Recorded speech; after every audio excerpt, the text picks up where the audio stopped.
जिन लोगों ने IMC business page को सब्सक्राइब नहीं किया है वो कृपया हमें सब्सक्राइब करें और सब्सक्राइब करने के बाद बेल आइकन पे क्लिक करें जिससे आने वाली वीडियो की नोटिफिकेशन आपको सबसे पहले मिले।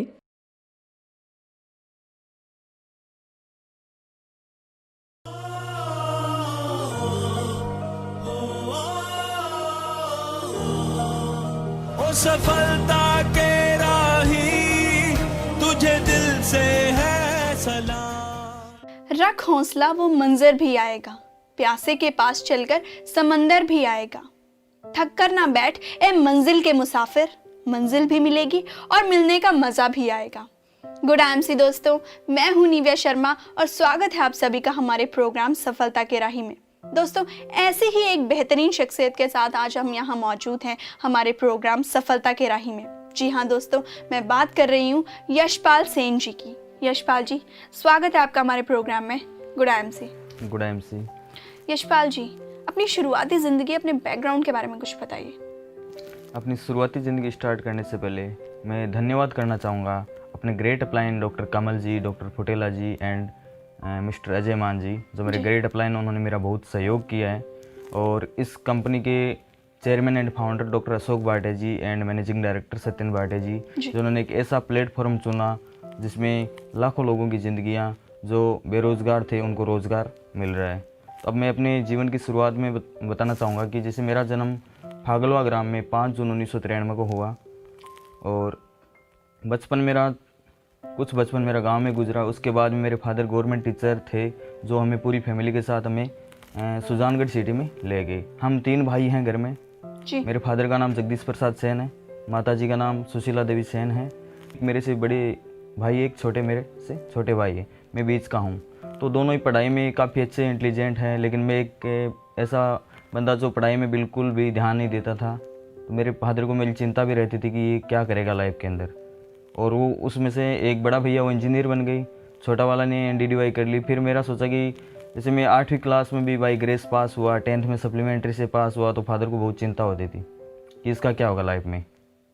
तो फिर मेरे को GNM नर्सिंग जी। स्टाफ नर्स उसकी तैयारी करवा दी। तो फिर मेरा थोड़ा पढ़ाई के अंदर मन करने लगा, फिर मैं काफ़ी अच्छा ध्यान भी देने लग गया और चैलेंज से मैंने मेरे जो मार्क्स हैं वो बनाए। उसके बाद में फादर ने बोला कि ठीक है, तू अच्छा पढ़ाई करने लग गया। मैं सेंट्रल गवर्नमेंट की तैयारी में लग गया। जयपुर जाके मैंने कोचिंग स्टार्ट कर दी। फिर मेरा जॉब के अंदर सिलेक्शन नहीं हो पाया, कुछ अंकों से मैं रह गया। फिर मेरे फादर ने मेरे को बुला लिया कि भैया नेक्स्ट बार तैयारी कर लेना, कोई बात नहीं। तो फिर मेरे को लगा कि जो भगवान ने किया तो अच्छे के लिए किया होगा। तो इस बीच आप आईएमसी में किस तरह से आए, कैसे रूबरू हुए आप आईएमसी से? IMC में मैं घर पे था तब डॉक्टर कमल जी मेरे फादर के पास आए। वो पहले से उनके मित्र थे जी। तो एक श्री तुलसी प्रोडक्ट लेके आए। तब मैं घर पे था, हॉस्पिटल नहीं गया था, मैं कॉन्टेक्ट बेस पे गवर्नमेंट जॉब में लगा हुआ था। तो फिर वो तुलसी प्रोडक्ट लेके आए और मेरे से बात की कि बेटा ये तुलसी कारक है और ये नज़ला एलर्जी में बहुत अच्छा काम करती है, जो आपके पिताजी को हो रखा है। तो मैंने उनका कहना नहीं माना कि सर तुलसी से आज एलोपैथी मेडिसिन सबसे आगे है, तुरंत फास्ट रिलीफ का काम करती है। तुलसी तो हर घर में पौधा लगा रखा है, हर व्यक्ति के घर में तुलसी का पौधा होता है। जी। तुलसी कैसे नज़ले को ठीक कर पाती है? तो मैं उनसे काफ़ी बहस करने लगा डॉक्टर कमल जी से, कि वो डॉक्टर थे, मैं जो स्टाफ नर्स था, तो काफ़ी नॉलेज भी उनको अच्छा था, लेकिन फिर भी मेरी बहस चल गई। तो उन्होंने बोला कि गर्म पानी, बॉयल पानी करके लेके आओ। तो मैं गर्म पानी करके ले आया। उन्होंने तुलसी की 5-7 ड्रॉप डाली, उसमें मेरे पिताजी का नाक चल रहा था। तो जब उन्होंने पिया तो 20 मिनट बाद में नाक रुक गया। तो मैंने सोचा हाँ यार, तुलसी में कुछ है, रियल में काम करती है। तो मैंने उनसे क्रॉस क्वेश्चन वापस किया कि सर अगर नाक बंद हो जाए तो हम इसको कैसे यूज़ कर पाते हैं? तो बोले कि जब भी नाक बंद हो तो 1 ड्रॉप इसके नाक में डालने से तुरंत नाक खुल जाएगा। जी। तो मैंने कहा ठीक है, इसके बारे में देखेंगे। तो इस प्रकार से डॉक्टर कमल जी ने वो तुलसी और एक हेल्थ किट मेरे पिताजी को दिया। तो 3 महीने बाद में क्या हुआ कि मेरे पिताजी का साइनस वो परमानेंटली क्लियर हो गया और हमें एक जीवनदान सा महसूस हुआ कि मेरे फादर को एक दूसरा जीवनदान मिला है। क्योंकि हम सभी फैमिली उनसे नज़ले से बहुत ज़्यादा परेशान थे, क्योंकि नाइट में उनको नींद भी नहीं आ पाती थी, इतना क्रिटिकल हो गया था। फिर उनको पाइल्स की प्रॉब्लम भी हो गई थी। तो पाइल्स का ट्रीटमेंट भी डॉक्टर कमल जी ने दिया, सिरसा से भिजवाया, तो उनसे भी वो परमानेंटली क्लियर हो गए, यानी ठीक हो गई जो बीमारी थी। तो फिर मेरे को इसमें थोड़ा इंटरेस्टिंग लगा कि यार प्रोडक्ट में दम है, तो मैं इसको क्यों ना आगे थोड़ा बहुत प्रोमोट करूं। तो मैं जैसे होम विजिट करता था, इंजेक्शन लगाता था, होम विजिट फैमिली में, किसी के इंजेक्शन, किसी के ड्रिप। तो मैंने लोगों से बोला कि तुलसी काफ़ी प्रॉब्लम्स में काम करती है। तो वहाँ से मेरे को रिस्पॉन्स अच्छे आने लगे, लोगों की डिमांड बढ़ने लगी। तो मेरा इंटरेस्ट और ज़्यादा बढ़ने लगा कि क्यों ना अपन इस IMC को फुल टाइम करें। कि बहुत ज़्यादा डिमांड होने लग गई। जी तो फिर डॉक्टर कमल जी ने बोला कि इसकी आप एजेंसी ले हो। तो फिर हमने छोटी एजेंसी से इसकी शुरुआत की और धीरे धीरे हमने इस पूरे ज़िले की एजेंसी ले ली और बहुत अच्छे तरीके से सेल पूरे राजस्थान में करने लग गए। फिर मेरे फादर ने इसमें काफ़ी अच्छी मेहनत की, मैं तो थोड़ा इसमें स्लो था, लेकिन उन्होंने पार्ट टाइम गवर्नमेंट जॉब करते हुए चेयरमैन लेवल ले लिया जी 2015 के अंदर। फिर मैंने इसके अंदर ध्यान देना स्टार्ट किया क्योंकि मेरे फादर ने बोला कि गवर्नमेंट का बहुत ज़्यादा बोझ मेरे ऊपर पड़ रहा है, तो आप अपने ड्रीम्स वैसे भी कंप्लीट करना चाहते हो। और डॉक्टर कमल जी ने भी मेरे को बोला कि अगर आपके ड्रीम्स हैं, जो मेरे बचपन से ही कार बाइक के ड्रीम्स थे, मेरे फादर मेरे को नहीं दिला पाए, तो डॉक्टर साहब ने बोला कि 1 साल 2 साल अगर आप इसको फुल टाइम करते हो तो आप अपने ड्रीम्स कंप्लीट कर सकते हो। और मेरे रियल में मैं ड्रीमर्स था कि मैं कार बाइक के मेरे काफ़ी टाइम से बचपन से मेरे ड्रीम हुआ करते थे, इसीलिए मैं पढ़ाई में बिल्कुल जीरो था, जी इन्हीं चीज़ों में इंटरेस्टिंग रखता था। तो 1-2 साल बाद में 2016 के अंदर मेरे फादर डिज़ायर गाड़ी मेरे लिए आई इस बिज़नेस से ही, जो मेरी सपनों की कार थी डिज़ायर। जी तो डिज़ायर भी आ गई, फिर भी मैं इसमें थोड़ा इंटरेस्टिंग नहीं हुआ, फिर भी धीरे धीरे। फिर अजय मान जी की जो सेमिनार हुई सिरसा के अंदर, तो उसमें अजय मान जी ने मेरे से 1 घंटे तक इसके बारे में स्ट्रिक्टली तरीके से मेरे साथ आईएमसी की बातें की। तो वो बातें मेरे यहाँ चुभी, हार्डली चुभी। तो चुभने के बाद में मैंने इसकी रियल शुरुआत की और मैंने फिर जो फादर चेयरमैन लेवल लिया था, मैंने उसको मेंटेन करके दिखाया। जी और उसके बाद में धीरे धीरे मैंने RAB जो रॉयल एनुअल बोनस जो ईयरली मिलता है, जी उसको भी मैं अचीव करने लग गया और फुल टाइम इसको करने लग गया। और मेरे जो टोटल ड्रीम्स थे वो धीरे धीरे कंप्लीट होना स्टार्ट हो गई। यशपाल जी, आपका सफ़र कैसा रहा आईएमसी का अभी तक? आईएमसी के अंदर बहुत अच्छा सफ़र रहा मैम। आज मेरे पास 4000 से 4500 के बंदों के बीच की टीम है जी और काफ़ी अच्छे लेवल पे हैं बंदे भी। और आज मैं कंपनी के अंदर बहुत अच्छा प्रोडक्ट ट्रेनर भी अपने आप को मानता हूँ, क्योंकि मेरी जो प्रोडक्ट कैटलॉग है कंपनी की वो टोटली मेरे दिमाग के अंदर छपी हुई है। आज डॉक्टर कमल जांगड़े हैं जो गवर्नमेंट हॉस्पिटल में, वो भी मेरे को बोलते हैं कि यार इतना एक्सपीरियंस तो मेरे को भी नहीं है। आज एलोपैथी का बंदा हो गया, आज आयुर्वेद का इतना नॉलेज रखता है, क्योंकि मैं इन चीज़ों में इंटरेस्टिंग में आ गया धीरे धीरे। जैसे मेरे को आईएमसी के बारे में पता लगा, प्रोडक्ट के बारे में पता लगा, रिजल्ट्स के बारे में पता लगा, कैंसर तक के रिजल्ट मैंने इसमें लिए हैं। थायराइड जैसी बीमारियां जो डॉक्टर बोलते हैं कि लाइलाज होती है, कि परमानेंट मरेगा तब तक टेबलेट खानी ही पड़ेगी, उनमें भी मैंने अच्छे रिजल्ट्स लिए हैं। जैसे पाइल्स और नज़ला मैंने बता ही दिया। काफ़ी डिजीज जैसे अर्थराइटिस है, उसके अंदर मेरे को अच्छा रिजल्ट मिला। और आज सबसे बड़ी चीज़ है कि आईएमसी के अंदर मेरे को ये चीज़ अच्छी लगती है कि पैसे तो मैं गवर्नमेंट जॉब में भी, सेंट्रल गवर्नमेंट में एक अच्छी सैलरी होती है जी लेकिन वहाँ पर एक आदमी ज़िंदगी नहीं जी पाता है, जो रियल ज़िंदगी बोलते हैं, सपनों की ज़िंदगी। यानी गवर्नमेंट जॉब से घर और घर से गवर्नमेंट जॉब, या अपनी फैमिली से दूर रहता है बंदा। तो यहाँ पर मेरे को सबसे अच्छी चीज़ ये लगी कि एक तो फैमिली के साथ रहते हैं, कभी भी आ सकते हैं, कभी भी जा सकते हैं, कोई बॉस नहीं होता है। और मान सम्मान के आज हज़ारों लोगों के बीच में मेरे को बोलने का मौका मिलता है, लोग मेरे लिए तालियां बजाते हैं। तो वो चीज़ें बहुत अच्छी लगती है कि जो गवर्नमेंट जॉब में चीज़ें पॉसिबल नहीं हो पाती है। फिर रही बात जैसे कि व्यवहार की, तो बिहेवियर तो मेरी इतनी उम्र नहीं है, शायद मेरी एज के बंदे मैंने देखे हैं अभी तक, शायद वो उनकी लाइफ स्टाइल वही रहती है। लेकिन इस बिज़नेस में आने के बाद पूरी मेरी लाइफ स्टाइल चेंज हो गई है, कि जो मेरी बचपन की चीज़ें थी वो पूरी की पूरी मेरे को लगता है कि कुछ बंदे बिलीव नहीं कर पाते कि यार तू ऐसा हो गया क्या। मतलब इस आईएमसी बिजनेस के अंदर ये पावर है जो मैंने देखी है। मतलब पैसे के साथ साथ मान सम्मान भी आपने पूरा पाया आईएमसी के साथ। जी बिल्कुल। जो बचपन से मेरे सपने थे, जो मैं उन सपनों के बीच में रह रहा था, तो शायद वो मेरे आईएमसी से ही कंप्लीट हो पा रहे हैं। जी और मैंने काफ़ी सपने मेरे कंप्लीट कर भी लिए हैं, और कुछ सपने हैं जो मेरे कंप्लीट हो रहे हैं धीरे धीरे। वाह सर, आपकी इस कामयाबी का राज जानना चाहेंगे?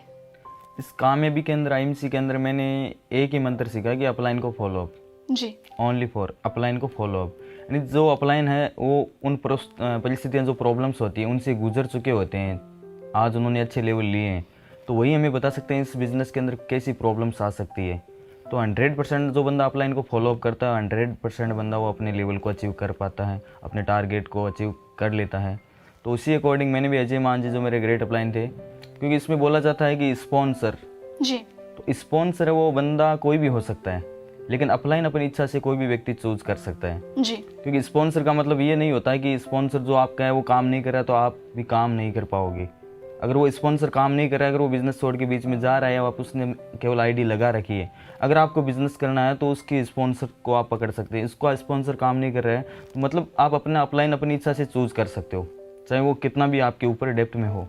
जी तो उसी अकॉर्डिंग मैंने भी अजय मान जी को अपना अपलाइन चूज़ किया।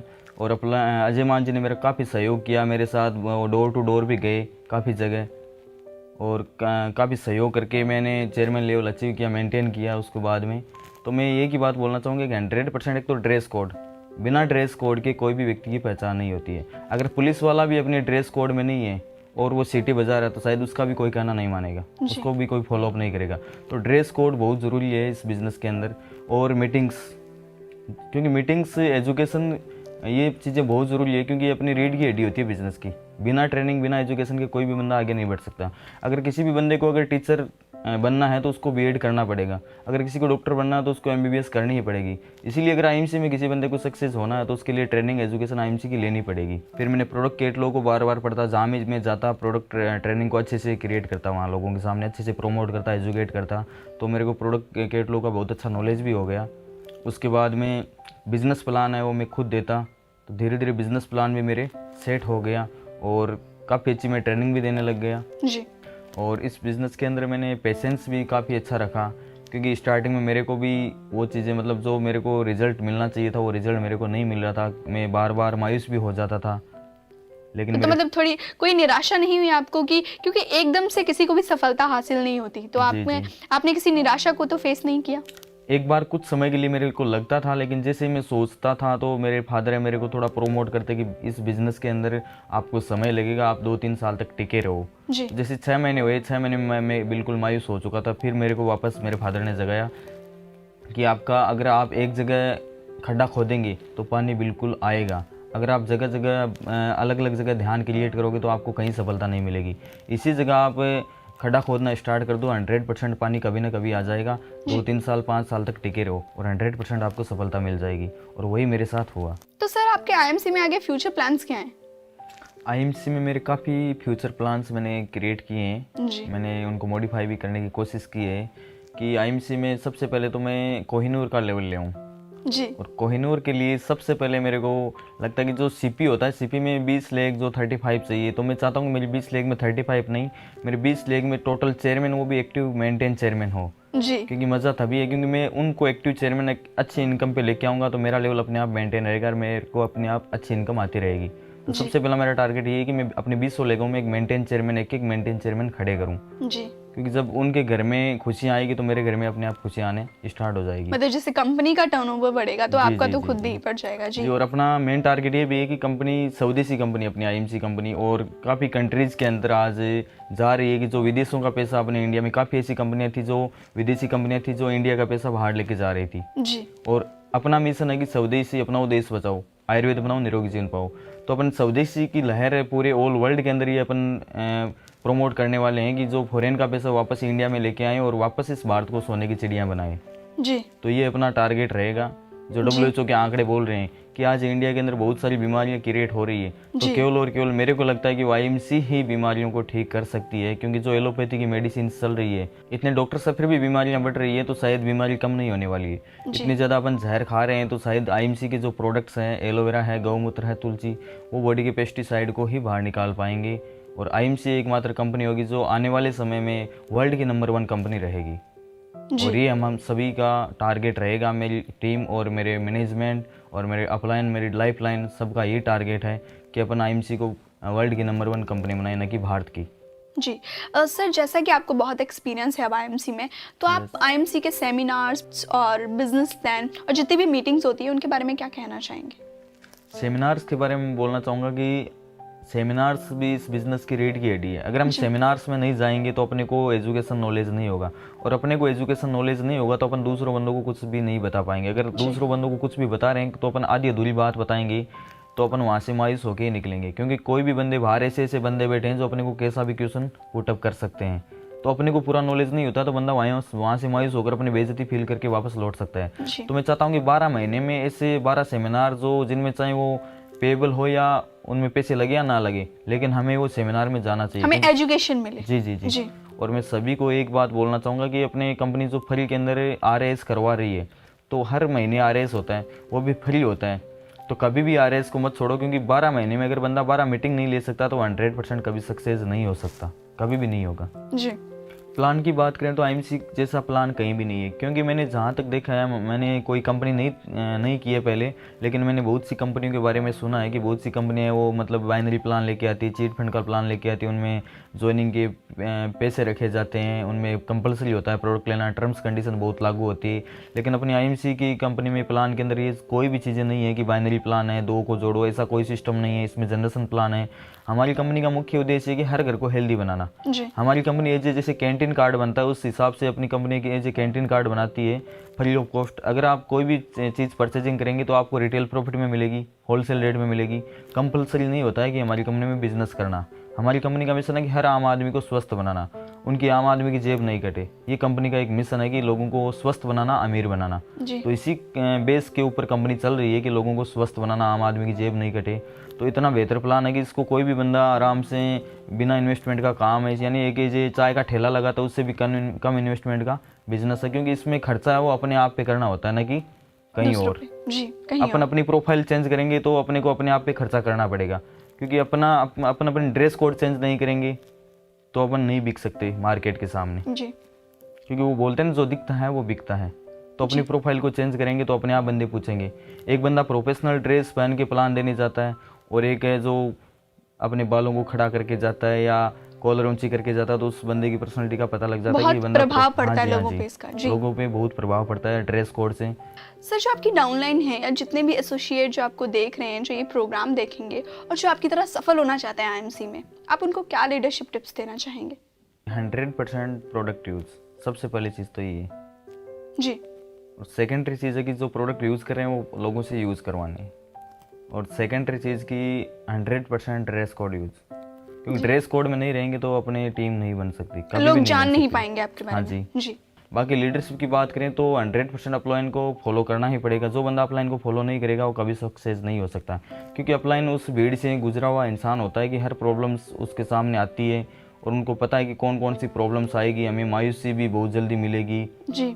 लेकिन अपने को मायूस नहीं होना है, अपने को चलते रहना है। 1-2 साल तक अपने मतलब पथ पर टिके रहना है, तो 100% अपन सक्सेस हो सकते हैं। और एक के वर्ड में भी ये भी यूज़ करना चाहूँगा कि कभी भी कोई भी अपलाइन हो, अपने डाउनलाइन को चेला या भक्त मत समझे। जी। ये भी एक बहुत बड़ा इंपॉर्टेंट पर्सन है। कई लोग होते हैं जैसे लीडर्स होते हैं जो अपनी डाउनलाइन को चेला और भक्त बना लेते हैं, यानी कोई भी काम होते हैं तो उनको एक जो भक्त की तरह, चेले की तरह उनके साथ में बिहेवियर करते हैं। और एक वर्ड ये भी है कि अपनी कभी भी डाउनलाइन हो या लीडर्स या अपलाइन हो, उनके बीच में कभी भी राजनीति नहीं होनी चाहिए अगर हमें सक्सेस होना है तो। और कहीं भी अगर अपन डाउनलाइन है, कोई भी मान लो गलती कर रहा है, तो जो भी उनको बातें बोलनी है, डांट लगानी है, तो कभी भी दूसरों के सामने उसको कभी भी डांट नहीं लगानी चाहिए। अगर अपने को उससे बात करनी तो पर्सनली अपन बात कर सकते हैं, यानी उसकी जो उत्साह वाली बात है वो उन सबके सामने कीजिए। जी। उत्साह, जिस बात में उत्साह लगे कि यार बंदे ने बहुत अच्छा काम किया है, तो सबके साथ में शेयर कीजिए। अगर बंदा गलती कर रहा है तो उसको अकेले में ही बात करनी चाहिए। तो ये भी कुछ कमियां होती है जो लीडर के अंदर, मतलब लीडरशिप के अंदर, बीच के अंदर ये एक प्रॉब्लम्स बन सकती है। जी। तो ये चीज़ें मतलब फॉलो करनी चाहिए हर बंदे को ही, चाहे वो डाउनलाइन हो चाहे अपलाइन हो, ये चीज़ें सभी के लिए लागू होती है। जी। तो मैं डाउनलाइन से यही बोलना चाहूँगा कि 100% प्रोडक्ट यूज़ करो और अपलाइन को फॉलो अप करते जाओ, 100% आपको सफलता मिल जाएगी। जी। यशपाल जी, बहुत ही अच्छी बातें जानने को मिली, बहुत ही नॉलेज वाली बातें आपसे जानने को मिली हमें, और बहुत अच्छा लगा आपसे बातचीत करके। मैं आशा करती हूँ कि जितनी भी आपने बातें बताई हैं वो एसोसिएट जो जितने भी ये प्रोग्राम देखेंगे उनको बहुत ज़्यादा फ़ायदा होगा इससे, और वो भी आपकी तरह आईएमसी में सफल हो पाएंगे। बहुत बहुत शुक्रिया हमारे प्रोग्राम में आने के लिए। Good IMC. गुड आईएमसी जी। दोस्तों, ये थे यशपाल जी, जिन्होंने अपनी ज़िंदगी, अपनी सफलता, आईएमसी की बहुत सी मेडिसिन्स और प्रोडक्ट्स के बारे में हमें बहुत कुछ बताया।